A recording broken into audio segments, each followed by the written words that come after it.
If you're watching the headlines coming out of London right now, you should pause because something bigger than a routine trade announcement just happened. The global balance of power didn't quietly shift, it jolted. For nearly a century, US presidents operate under one core assumption. No matter the turbulence, the special relationship with the United Kingdom would hold firm. Britain was America's closest strategic ally in Europe, its financial bridge to the continent, its intelligence partner, its diplomatic amplifier. That foundation was treated as permanent, but today that assumption looks fragile. What was once an automatic alignment now appears conditional and potentially reversible.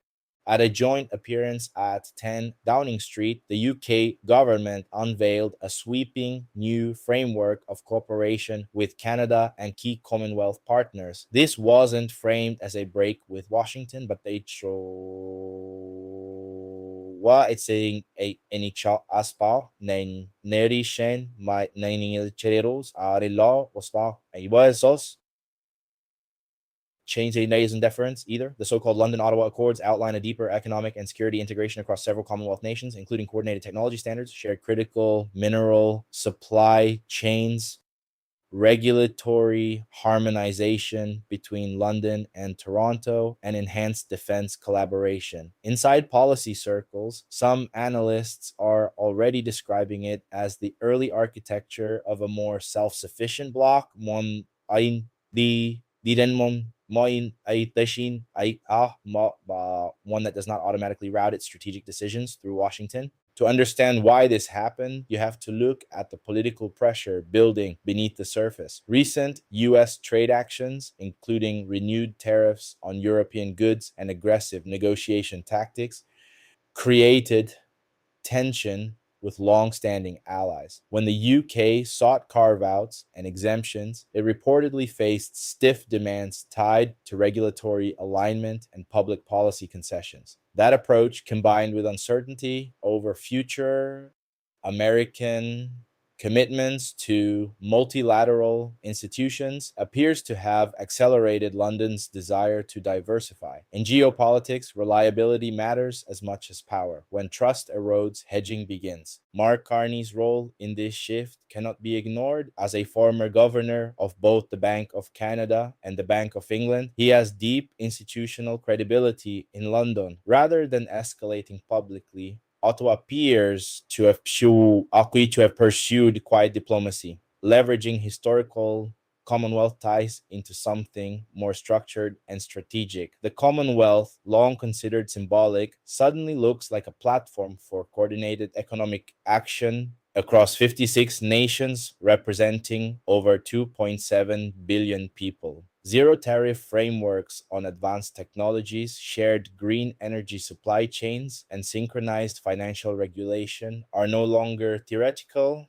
They're being drafted into formal agreements. The implications stretch into energy, defense, and technology. Canada and Australia, both major sources of critical minerals essential for batteries, semiconductors, and defense systems, are reportedly prioritizing supply arrangements within this new framework. Intelligence cooperation is also evolving. While the Five Eyes alliance remains intact, there are growing conversations about sovereign data integration and AI infrastructure projects within the Commonwealth sphere. In practical terms, this could mean more digital and technological autonomy for these nations and less automatic dependency on US based platforms or defense coordination. Financial markets reacted quickly. Currency fluctuations, equity volatility, and commodity pricing all reflected investor anxiety over fragmentation among Western allies. The deeper issue is not whether America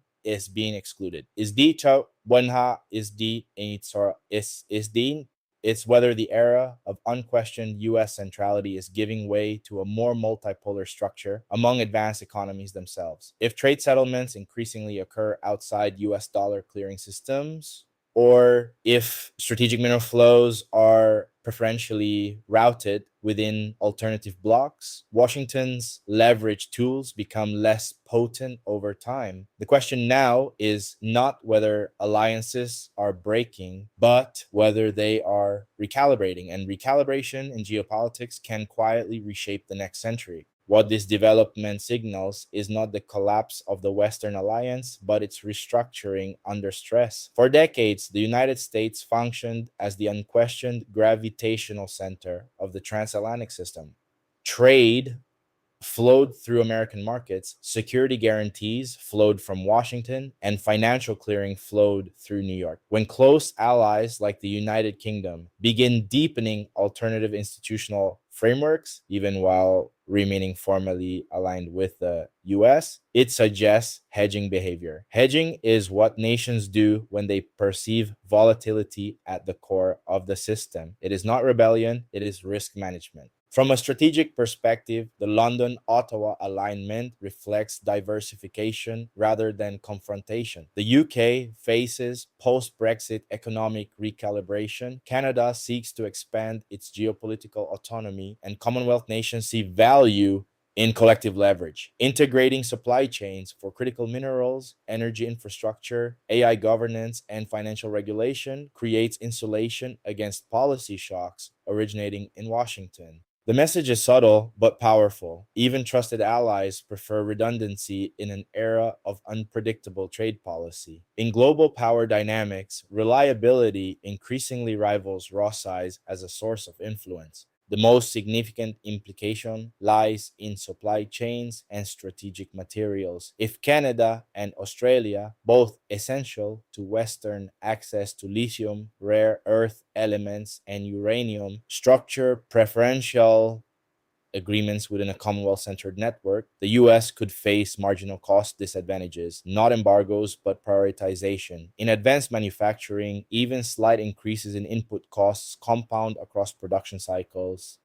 Defense contractors, semiconductor firms, and green energy manufacturers all rely on these materials.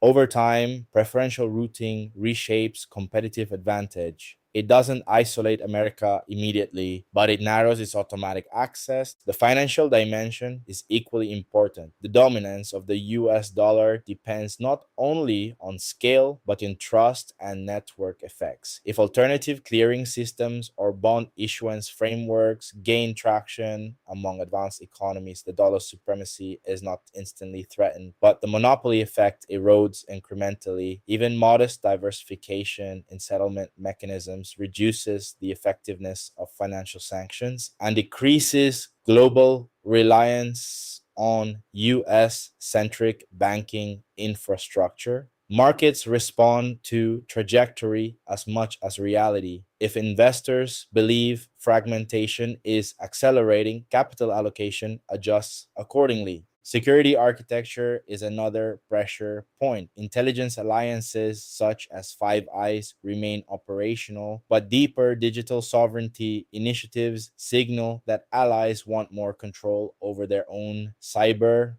AI, and defense data systems. This does not remove the US from Western security cooperation, but it reduces dependency asymmetry. Historically, American dominance was reinforced by being indispensable. If partners can replicate or substitute certain layers of coordination, Washington's leverage becomes negotiable rather than assumed. The broader lesson is that geopolitical power in the 21st century is increasingly network based rather than hierarchical. The US remains the world's largest economy and strongest military power, but alliances are becoming modular. Nations are building parallel structures not because they seek confrontation, but because they seek stability. If Washington continues policies perceived as transactional or volatile, diversification will accelerate. The result is not immediate decline, it is gradual diffusion of influence. And in global systems, diffusion changes bargaining power long before it changes headlines.